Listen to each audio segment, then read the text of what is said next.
Shalom, selamat berjumpa kembali dalam Renungan Harian Toraja edisi 19 Agustus 2025. Kita bersyukur oleh karena pemeliharaan dan penyertaan Tuhan sehingga pada malam ini kita masih diberikan waktu dan kesempatan untuk menikmati hari baru, hari karunia Tuhan. Mengawali segala kegiatan kita hari ini, mari bersama-sama mengambil waktu sejenak untuk belajar dan mendengarkan firman Tuhan.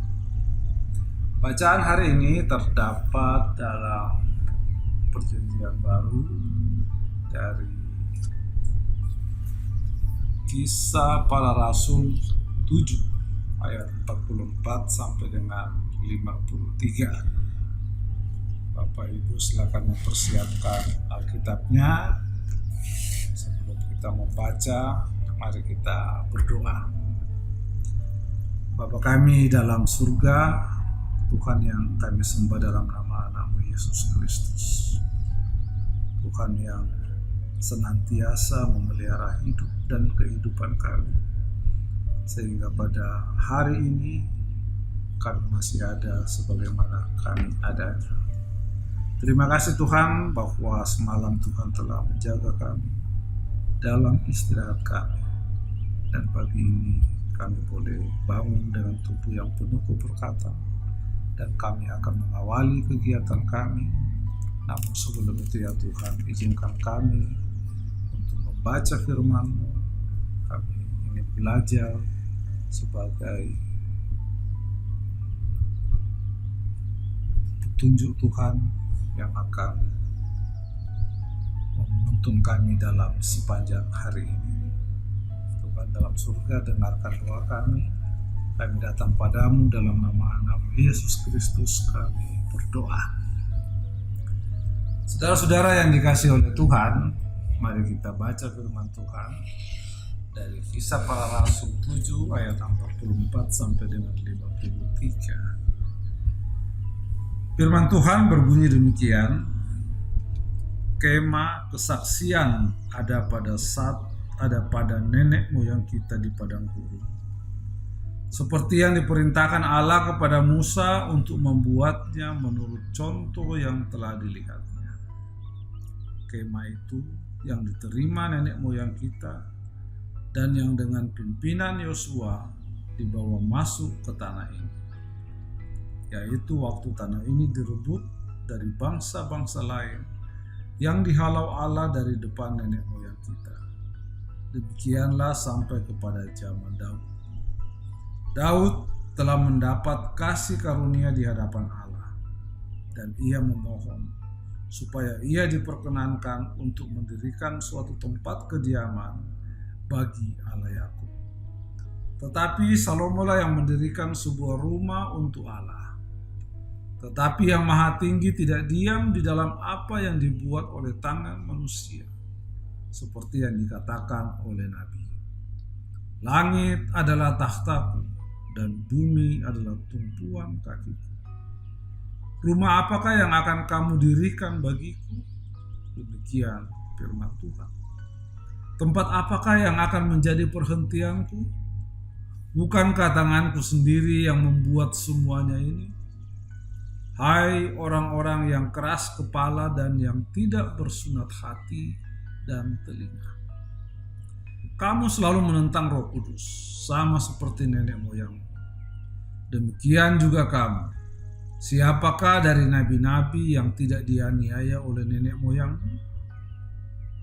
Bahkan mereka membunuh orang-orang yang lebih dahulu memberitakan tentang kedatangan orang benar, yang sekarang telah kamu khianati dan kamu bunuh. Kamu telah menerima hukum Taurat yang disampaikan oleh malaikat-malaikat, akan tetapi kamu tidak menurutinya. Demikianlah firman Tuhan yang telah kita dengarkan bersama. Saudara-saudara yang kekasih di dalam Tuhan, perikop yang kita baca tadi dari Kisah Para Rasul 7 ayat 44 sampai 53 diberikan tema seperti nenek moyangmu. Mahkota orang-orang tua adalah anak cucu, dan kehormatan anak-anak ialah orang tua mereka. Ini diambil dari Amsal 17 ayat 6. Ungkapan Amsal ini mengisyaratkan dengan jelas bahwa bagaimana anak dan bagaimana orang tua saling memberi dampak. Anak-anak yang baik hidupnya akan menjadi kebanggaan bagi orang tua. Demikian pula sebaliknya, orang tua yang hidupnya baik dan benar memberi rasa bangga dalam diri anak-anaknya. Stefanus mengkritik orang-orang Yahudi yang dianggapnya keras kepala, keras hati, dan selalu menentang Roh Kudus, sama seperti nenek moyang mereka. Kritik Stefanus bukan tanpa alasan. Ia merunut apa yang telah dilakukan nenek moyang mereka pada masa lalu, yang tidak taat kepada Allah, melainkan menyembah Molok, Refan, dan patung-patung buatan tangan sendiri.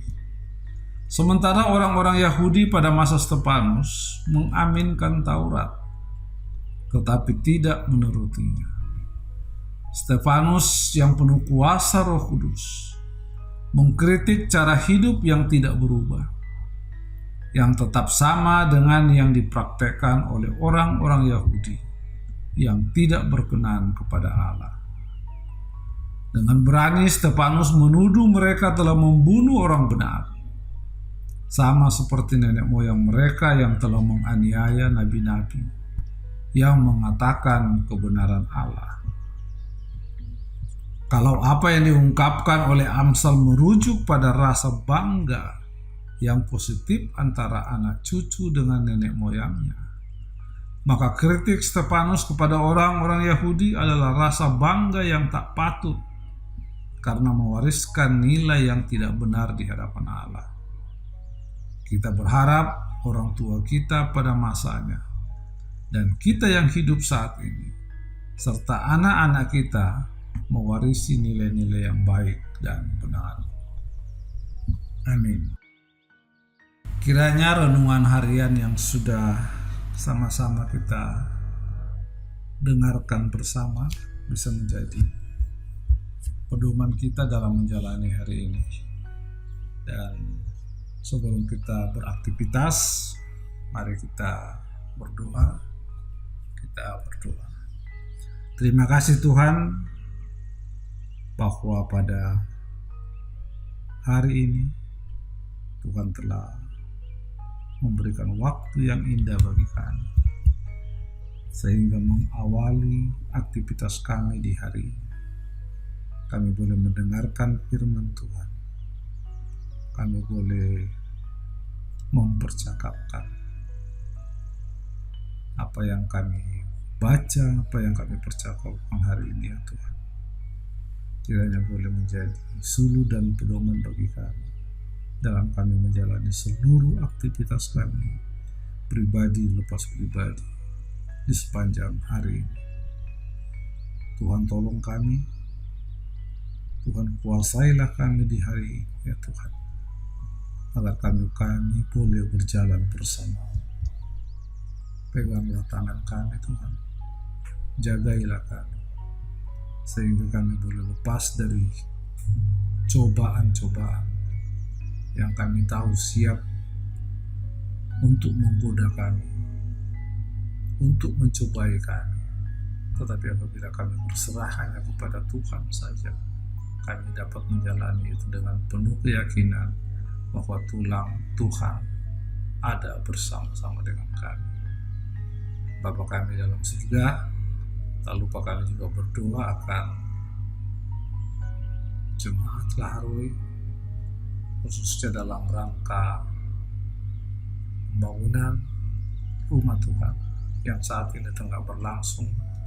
Kiranya semuanya boleh berjalan dengan baik, dan pada saatnya nanti ya Tuhan, boleh kami gunakan bersama-sama seantero warga jemaat ya Tuhan.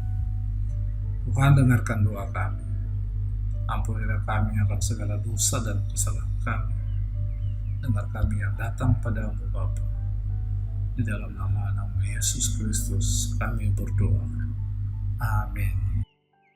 Demikianlah renungan harian Toraya pada hari ini dari Jemaat Laharoi Balikpapan.